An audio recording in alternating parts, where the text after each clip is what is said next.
No programa de hoje, eu vou conversar com o Sérgio Emílio Jafé, que, além de advogado, é consultor e tem uma vasta experiência profissional nas áreas condominial, imobiliária e de locação de imóveis junto a administradoras e shopping centers.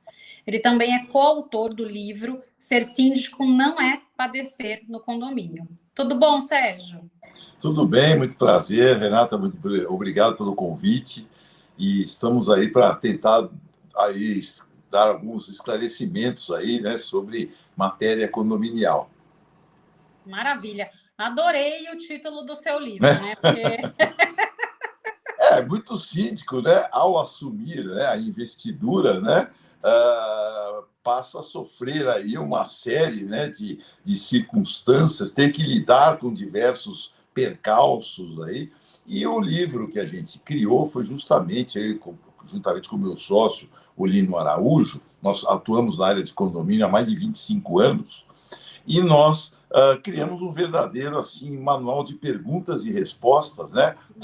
Abordando os temas mais recorrentes, né? Na área de condomínio. E hoje, você sabe, você tem condomínio residencial, tem condomínio comercial, tem condomínio de escritórios, então, até condomínio de armazéns, em distritos industriais, né? né?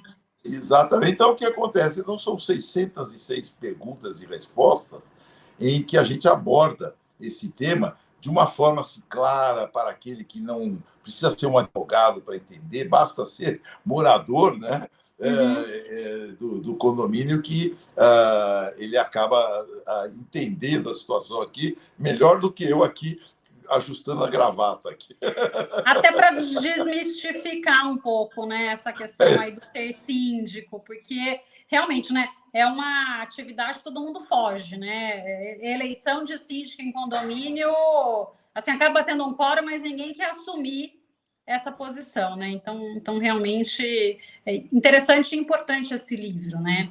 E conta um pouquinho, Sérgio, né, da sua experiência, da sua formação. Você já falou aí um pouquinho do livro, mas conta um pouquinho como você foi para essa área aí condominial. Bom, na verdade, o meu escritório, nós estamos baseados em Moema há mais de 25 anos, né? E nós sempre tivemos muita consulta, né, dessa questão de área de condomínio.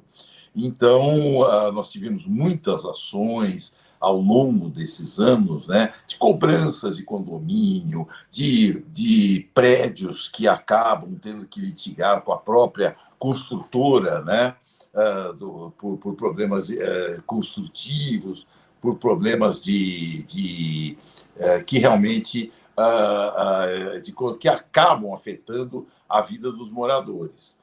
Então, o que ocorre?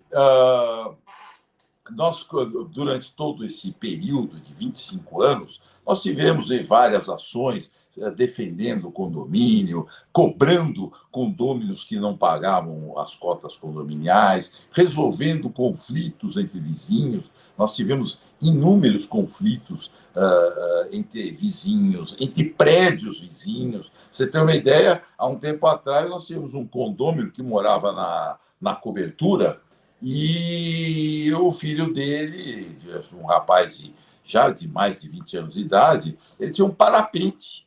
E ele foi pular simplesmente uma sexta-feira à noite, inclusive aqui no bairro Moema, onde eu tenho escritório, ele foi pular, subiu na cobertura dele, ali na área da piscina, e foi pular foi praticar. Só que ele esquece que está numa zona urbana, ainda era de noite, e talvez o vento também não tenha ajudado, e a proximidade com outro edifício. De repente, ele caiu ali, ele caiu no outro edifício, graças a Deus ele não se machucou, mas arrebentou cadeira de piscina, arrebentou o guarda-sol, estava lá aberto, ainda não tinha sido fechado, e podia ter machucado, aí se fraturou. E isso trouxe um problema, inclusive, entre os dois condomínios. porque o condomínio atingido de querer entrar com uma ação, acabou entrando com uma ação de perdas e danos. Aí, logicamente, a gente conseguiu que a discussão fosse direcionada para o condômino e não para o condomínio, que, na verdade, o condomínio é que tinha causado esse tipo de circunstância, né? E acabou depois se resolvendo aí a situação. Mas nós já tivemos várias discussões, brigas entre vizinhos, discussões acaloradas dentro das unidades, atos sexuais muito exacerbados que atrapalham, inclusive, o sossego dos vizinhos, cachorros, gatos e pets em grandes quantidades, em unidades autônomas que não caberiam, no máximo um ou dois. Nós tivemos um caso que a pessoa tinha 11 e dava um problema enorme, teve que chamar a zoonose. Então, há uma série de circunstâncias, né? Muitas brigas, né? Conflitos de vizinhança, destinação de áreas, mudança de destinação do prédio e tantas outras questões envolvendo os condomínios. Aí resolvemos criar essa publicação em que a gente aborda os mais variados temas de uma forma que o síndico, o condômino, o administrador imobiliário possa entender, né, aquilo que a gente está colocando, aquilo que a gente está informando. Então, é como se fosse uma espécie de um manual. E aí a gente diz que ser síndico não é padecer no condomínio, desde que utilize o nosso livro. E, Sérgio, assim, tem muitas interfaces, né? Parece que não, mas tem muita questão abordada de direito ambiental dentro de um condomínio. Então, questão assim, né? Às vezes é um condomínio de casas, ou mesmo um condomínio de edifícios que tem uma área verde um pouco maior, você tem questão de poda de árvore, agrada a alguns, a outros não, às vezes tem denúncia, às vezes é uma construção numa área irregular, numa área contaminada, questão às vezes de ruído, né? Barulho, uma festa. Você mencionou a questão aí dos pets. Então, o direito ambiental ele nasce um pouco, né, do direito da vizinhança. Então, tem essa interface grande. E eu acho que, hoje em dia, com o ESG, né, muito aí para o setor corporativo, a gente vê o ESG se espalhando, né, por diversos segmentos. Então, eu queria saber a questão aí, o ESG ele também chegou para os condomínios residenciais, né? Talvez aí nos industriais um pouco mais rápido, mas eu queria que você desse essa visão para a gente. Olha, eu posso dizer que está chegando, né? De uma forma ainda tímida, porque você tem muito condomínio, né? Principalmente, vamos pegar Rio de Janeiro. Tem muitos prédios muito antigos no Rio de Janeiro, mesmo aqui em São Paulo, em outras capitais, outras cidades do Brasil, né?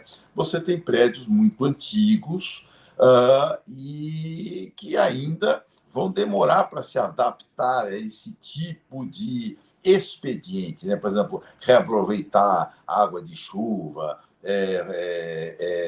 instalação de painéis solares,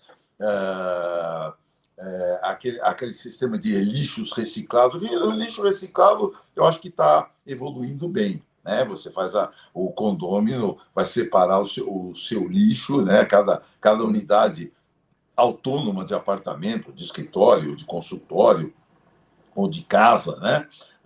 Vai fazer a sua reciclagem de lixo. Né? Mas, a rigor, isso ainda é um pouco... a parte da reciclagem já é bem mais comum do que um reaproveitamento de água de chuva ou a instalação de uma placa solar, para você diminuir custos, né? Para você diminuir a questão, né, relativa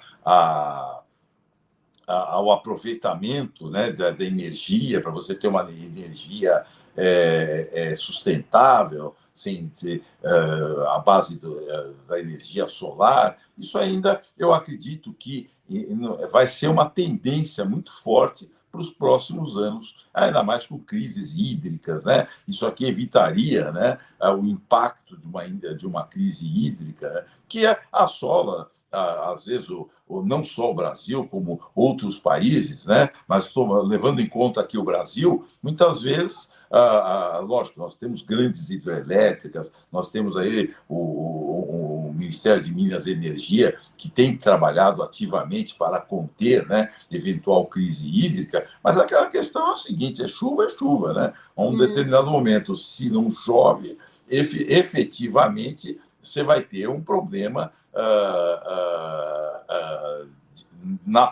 de natureza que nem sempre é contornável. Ao passo que,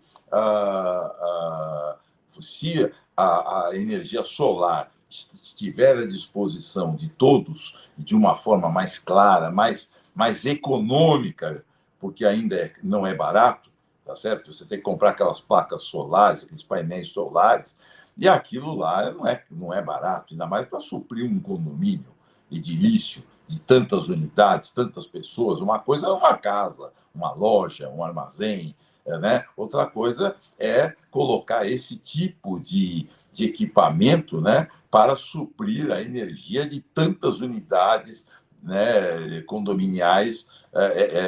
Não é realmente um custo ainda convidativo, ou seja, é para ser instalado para ter economia a longo prazo, para reverter, né, recuperar o custo a médio prazo, tá certo? Porque já vai ter, logicamente, a economia só que para você amortizar o capital, realmente vai precisar de um bom interregno aí de anos, né?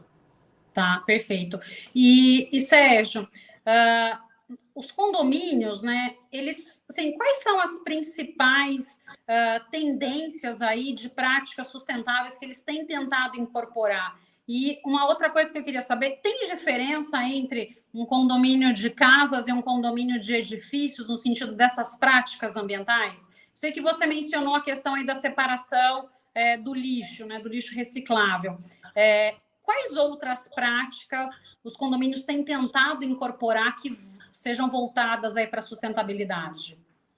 Olha, eu entendo que o que mais tem sido, por enquanto, aquilo que eu acho que eu até já coloquei, né? Mas seria a questão da parte do lixo reciclável, né? Outra coisa, aquelas lâmpadas de LED, que hoje puxam muito menos, né, energia, é uma energia mais econômica, inclusive até em termos de segurança, como também, por exemplo, se dispensa, principalmente nos anos 80, não sei se você vai lembrar, nos anos 80 e 90, e bem recentemente, né, você tinha aquelas luzes de croica com aqueles reatores, né? Aquilo esquenta, que é uma barbaridade. Eu mesmo ainda tenho na minha casa, porque como elas duram uma barbaridade de tempo, lógico, você acaba economizando de um lado e gastando do outro. Mas é que aquele negócio, você vai ter que tirar tudo, remover, chamar um eletricista, e você imagina isso num prédio. Mas eu sei que os prédios atuais, as construções atuais e aqueles síndicos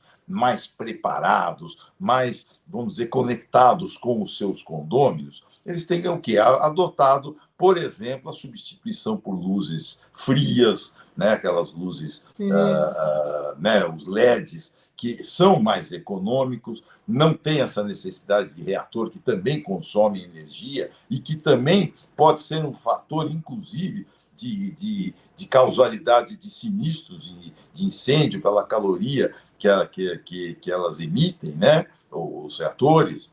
Então, muitos prédios, lógico, ainda digo que é uma minoria, tá certo? Tem adotado essa substituição.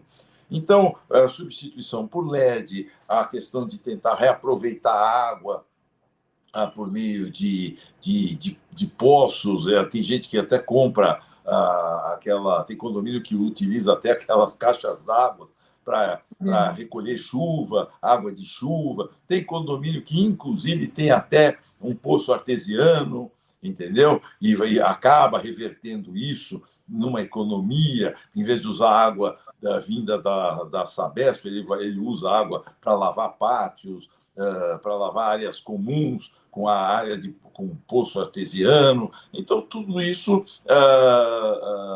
tem sido adotado, ainda em pequena escala, porque essa noção, né, de sustentabilidade tem sido abordada, né? É uma coisa, vamos dizer, relativamente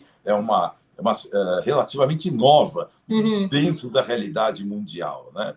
Certo. Então, eu acredito que em breve, vamos dizer, não vou dizer tão em breve, sei lá, acho que na próxima década isso vai estar muito, muito acentuado. E aqueles prédios, aquelas construções que estão sendo feitas agora, elas estão trazendo esse tipo de alternativa. Essa Agora, ia ser a minha próxima pergunta, né? O que os prédios novos têm, têm ficado de olho, têm observado, têm incorporado de melhorias, né? Então, né, se você puder já engatar aí nessa sua explicação, seria ótimo.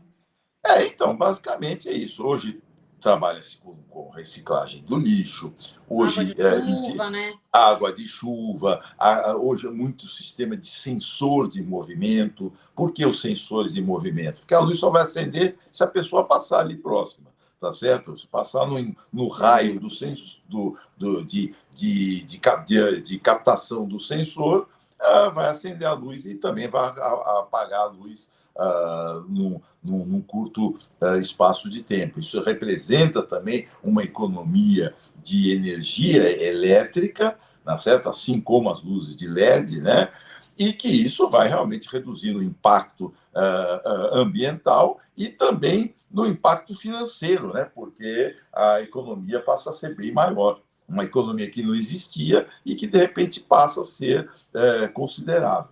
Então, esse é um ponto interessante que está sendo adotado. Por exemplo, tem prédios, eu mesmo estou acompanhando a construção de um prédio de escritórios que ele já foi colocado toda a parte de cima do placas solares, e hoje as placas solares estão cada vez mais fininhas, né? Não é mais aquelas placas enormes, né? São placas fininhas, são placas menores. A própria eficiência delas, né? Exatamente, e que tem ajudado muito na captação da energia. Só que você sabe, né? Por exemplo, um prédio de escritório é diferente de um imóvel, de um prédio residencial, né? O residencial você tem a necessidade de água quente para cozinha, para banheiros, chuveiros. Então, há esse tipo. Então, o que acontece? Eu já tenho visto alguns prédios utilizando essas placas solares, tá certo? Por quê? Para captar a energia, entendeu? Para, inclusive, fazer uma distribuição dessa energia mais voltados para a iluminação, tá certo? E, evidentemente, eu não sei, já vi também, não presenciei, mas eu sei que já existem poucos prédios residenciais que estão utilizando isso. Diferentemente, por exemplo, do condomínio de residência, né? Condomínio de residência, que até vou falar uma coisa aqui que as pessoas não sempre confundem, né? É muito comum se pensar que o condomínio edilício, o de edifício, é um condomínio vertical. Na verdade, ele não é vertical, ele é horizontal. Por quê? Porque cada unidade autônoma de apartamento, de escritório, elas ficam expostas o quê? Uma aos lados das outras e umas sobre as outras, em uma forma horizontal. Então, o condomínio de prédios, ele é condomínio horizontal. O de residência é vertical, porque ele é verticalizado, ele sai do solo e não tem nada em cima dele, tá certo? Então, ele é vertical. E o condomínio vertical, esse sim já é mais fácil, implantação de sistemas. Por exemplo, você pode chegar, você vai ter uma área, vamos dar um exemplo, pega aí um condomínio no interior, aqueles condomínios de veraneio, ou de praia, ou de campo, ou mesmo condomínios aqui dentro da cidade, em que você vai ter uma disponibilidade de ter poço artesiano, você vai ter uma disponibilidade de poço de captação de chuvas e redistribuição, você vai ter ali a possibilidade também da reciclagem do lixo e de que aquelas unidades que vão de casas, né, elas poderão, em seus telhados, né, acoplar ali as placas solares. Então, placas solares que, inclusive, servem até para aquecer piscina. Então, hoje é muito comum você ver nesses condomínios, mesmo em hotéis, aquelas placas solares, né? Inclusive até para aquecer a piscina. Já economiza uma barbaridade de energia elétrica ou mesmo de gás, né? Com a implantação da placa solar. Então, a placa solar, inclusive, para você ter uma ideia, até para multa em estrada, eles têm lá, né? Em cima dos radares, as plaquinhas solares. Né? Então, até para nos multar, eles já estão pensando na sustentabilidade ali. Então, é mais fácil esse tipo de inovação no condomínio vertical do que no horizontal, por enquanto, em razão do número de unidades. Agora, você sabe que a tecnologia ela é dinâmica, né? Então, aos poucos vão sendo criados novos sistemas, novas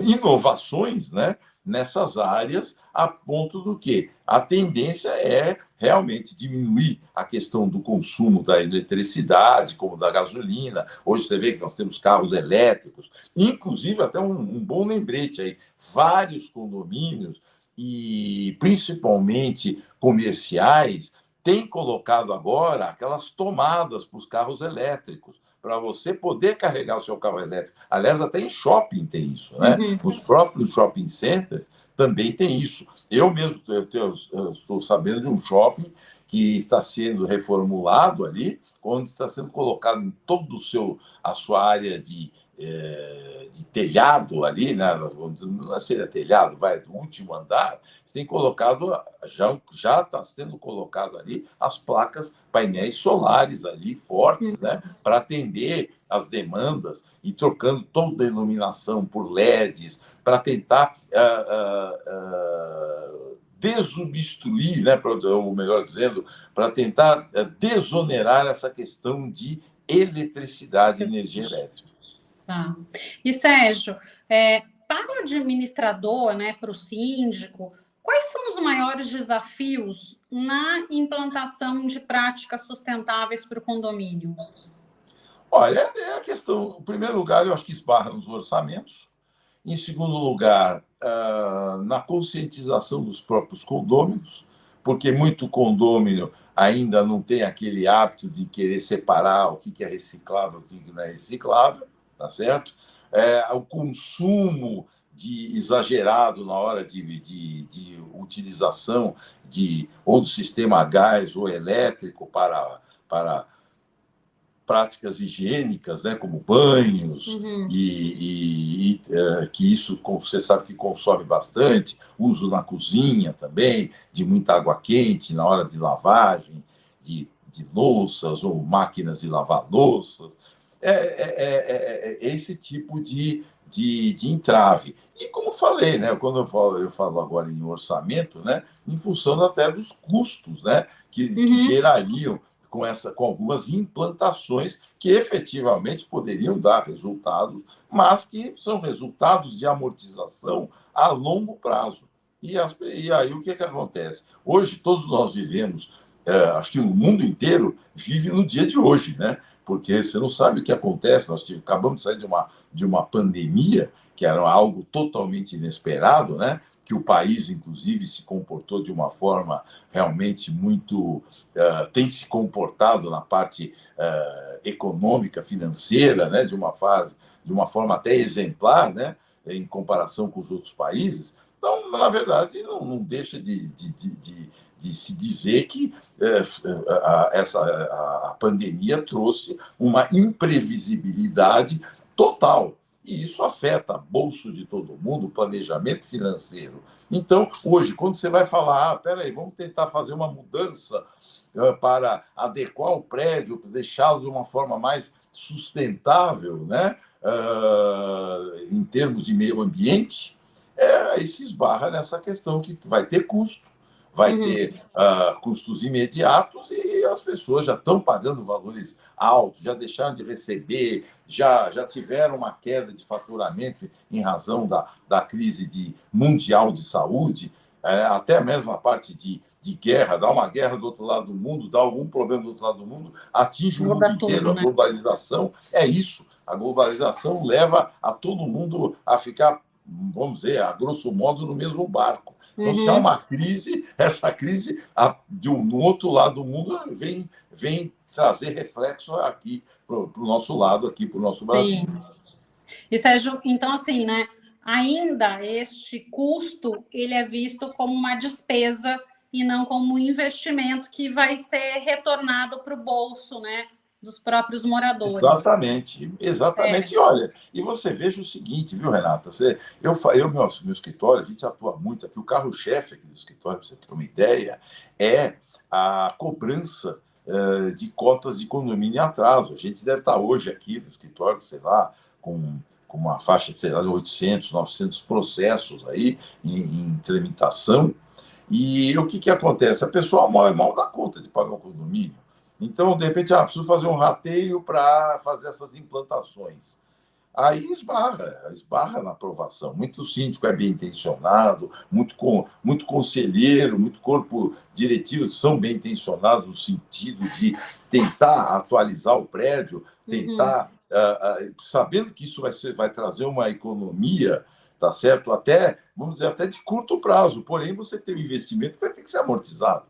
Então, Sim. Você está pagando ali para colocar as tais placas solares, qual é o custo disso? Não é um custo tão convidativo assim. Lógico que ele vai refletir para frente, é aquilo que você falou. Trata-se de uma despesa, mais uma despesa, e não de não encarado como um investimento que vai trazer benefícios ad eterno. Mas é aquele problema. Naquele momento é uma despesa, mais uma despesa. Tá. É uma pena, né? Eu vejo isso, né? Eu sinto, acho que a pandemia, como você bem colocou, a própria guerra que a gente tem vivenciado aí entre Rússia e Ucrânia, realmente, né, trouxe um aumento de preços, um impacto no bolso de todo mundo, mas é uma pena que esses investimentos, né, ainda sejam vistos como uma despesa. Né, e ninguém queira encarar, não que ninguém queira, mas é mais difícil você aprovar essas melhorias aí voltadas para o meio ambiente. Eu acho que a gente tem muito, talvez, ainda que avançar na sustentabilidade, principalmente acho que de prédios mais antigos, acho que prédios mais novos, né, residências mais novas, estão vindo com essa cabeça de uma maior sustentabilidade, até porque eu acho que vende mais fácil, né? Você aluga mais fácil, sabendo que seu custo de condomínio, o seu custo talvez de manutenção seja menor. Então, realmente a gente talvez precise aí uma atualização nesses prédios mais antigos, né? E Sérgio, que mensagem aí você deixa, né, para nossa audiência? Olha, eu acho o seguinte, eu acho que tudo que for para você preservar o meio ambiente, veja bem, nós vivemos num planeta em que muitos acusam o Brasil, né, de desmatamento, de ofensa, de agressão ao meio ambiente, mas se você analisar, o Brasil é o que tem mais leis ambientais aí e sendo cumpridas. A gente percebe que o Ministério Público, inclusive, é muito atuante aqui no país, com questão de desmatamento, com questão Vai tirar uma árvore aí de um condomínio aí, aqui em São Paulo. Se for retirada de uma forma clandestina, isso gera uma multa, pode gerar até um processo criminal, além de uma grande multa pecuniária, um processo até criminais aí, né? E o que ocorre? Eu acho que o poder público podia talvez ajudar um pouquinho em dar uma benesse para aquele condomínio, para aquele dono de imóvel que apresentasse dentro do seu projeto de reforma um projeto relativo à sustentabilidade, voltado à sustentabilidade, poderia dar uma redução, incentivo de IPTU, de IPTU, exatamente, entendeu? Por quê? Porque aí sim, de um lado, poderia gerar menos receita de um lado, mas, de outro lado, você está trazendo uma grande contribuição para o meio ambiente e que depois vai cair naquilo que você mesmo também muito bem colocou. Ou você vai preferir morar num prédio que você tem, que valoriza o meio ambiente, que valoriza a questão da redução, inclusive, né, dos perigos, né, de eventuais sinistros causados por um uso desenfreado de energia ou mesmo de gás, se isso aqui puder ser contido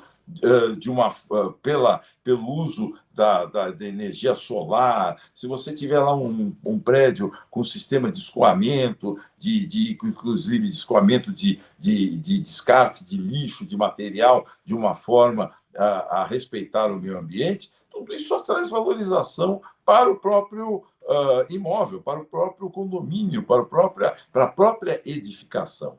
Então, e a prefeitura, de outro lado, ela vai deixar, vai ter em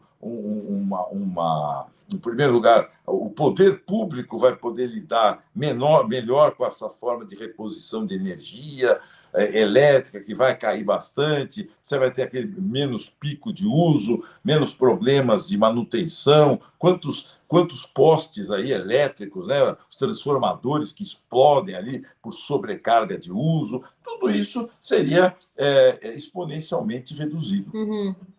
Não, com certeza. Eu acho que talvez até aí na cidade de São Paulo, talvez um pouco menos, mas você acaba gerando vazios urbanos, né? Prédios muitas vezes desocupados, porque a taxa de condomínio é muito alta, o IPTU é muito alto. Então, se você tem uma melhoria de toda essa infraestrutura predial voltada para uma sustentabilidade, você também chama mais as pessoas para aqueles prédios, que muitas vezes estão bem localizados. Eles só são mais antigos, né? Então, você também tem uma melhor ocupação do espaço urbano. Eu acho que você acaba melhorando a cidade. Então, como aqueles prédios do centro. Né?